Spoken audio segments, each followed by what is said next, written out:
Hi everyone, welcome to the Uke Stuff channel. Today I want to talk about ukulele neck shape. Now I have been on record for quite a while saying that I'm not a big fan of the really thick, chunky, C-shaped necks. And I wanted to do a video talking about what I like in a neck. And what's brought me to that is this instrument here. This is a Loprinzi concert ukulele that I've had for some time.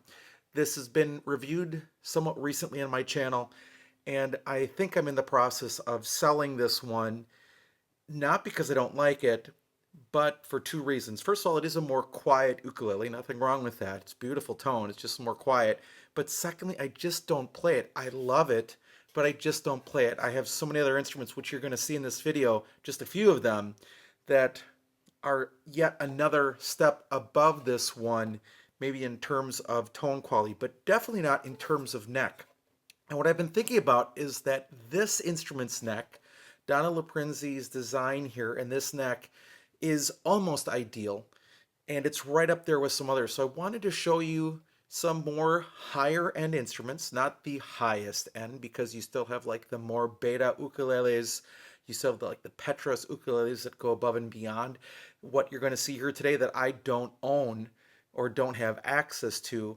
But we can talk about ukulele necks a little bit and why I'm not such a big fan of the imported chunky C-shaped neck. And I don't understand why we can't change that. It's 2025. Almost all these necks are CNC. So you would think that you would just make a quite small program change and they could all change instantly overnight with the next batch. So let's talk about it. So I have my little caliper here, digital caliper here, and I'm just going to go over some of these specs with you and let you see what's going on. Now, Loprinzi puts on a little bit wider nut, so I've got 36.7 millimeters on the nut with a little bit larger string spacing. It's like 30 millimeters from G to A at the first fret.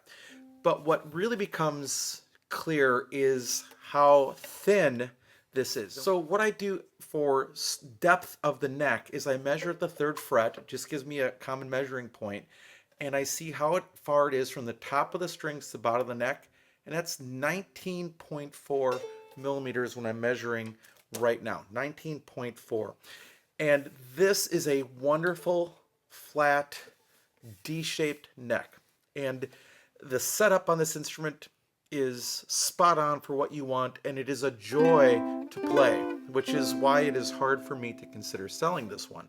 So let's look at some other instruments that I think have good necks, some more than others, and just look at those measurements in comparison.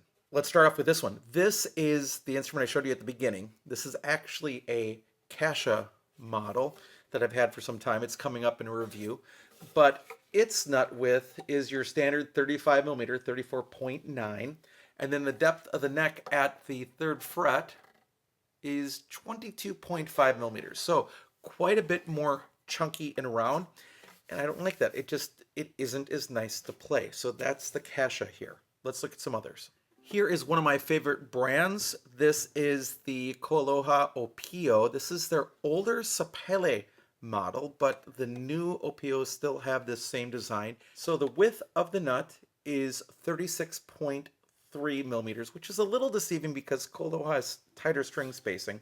And then the neck depth at the third fret is 19.6 millimeters.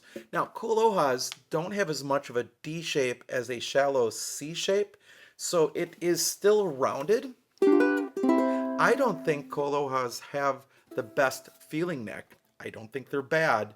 It's one of my favorite instruments and favorite companies out there, but I'm not sure that this neck shape is the best. Let's look at some others as well. Now we're getting to the really good of good neck designs. Here is my Kanalea K1C. This has a nut width usually like 1.5 inches, so it's going to be 37.4 millimeters of the nut width, and the depth of the neck at the third fret is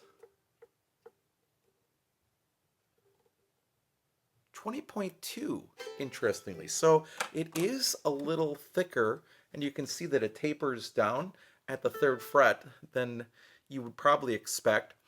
But this definitely has that D shape on the end rather than the C shape. And for many people that have larger hands, they like this wider nut shape and the wide string spacing of a ukulele. So I do think that this is a really good playing experience, but I'm so used to playing thinner 35mm concerts as well that I'm not necessarily totally in love with this shape either. Love the instrument, but it doesn't necessarily go into my record books as being the best of the best, but it's close up there, especially if you have larger hands. Now let's get into what I think are supreme in terms of neck design. Here is my Blackbird Clara. I use this a lot because it's generally impervious to the weather. It's one of the best sounding ukuleles on the market, regardless of price. And unfortunately, as far as I know, Blackbird isn't making these anymore. There was a fire in the factory and nobody can get in touch with them and nobody can find out if they're coming back. So with that, what are the dimensions here that we're looking at? We're looking at a nut width of 35mm, so it's something that I'm used to playing with all the different import ukuleles. And then the neck depth at the 3rd fret is 20.4mm. And this one has a little bit more of a C shape. So it's more approximating sort of like the Koaloha feel. I'm not sure why I like playing the Blackbird's neck more than the Koaloha here. No idea, but I do like this neck. Maybe it's just the texture of the Ikoa. That's possible as well.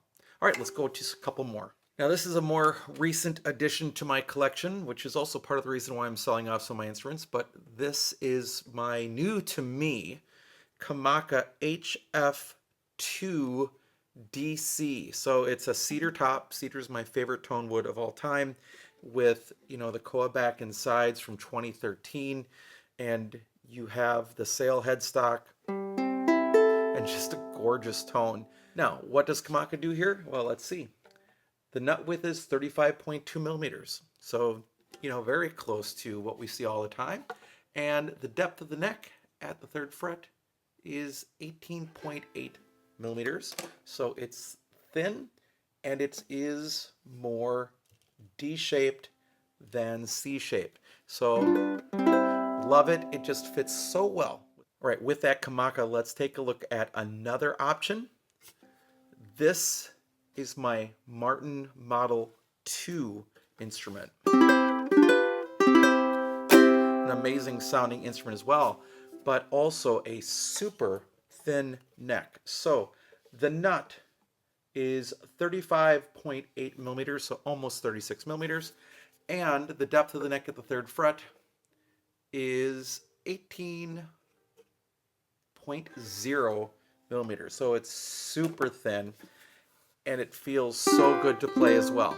So I really like the D-shaped thinner necks. It just makes me feel like I can glide around easier on the instrument than the C-shaped.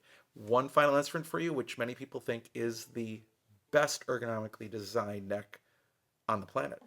And here it is. It is my Myamoa concert ukulele. It's a myrtle ukulele. This was when Gordon and Shar and Aaron were all working on these instruments together.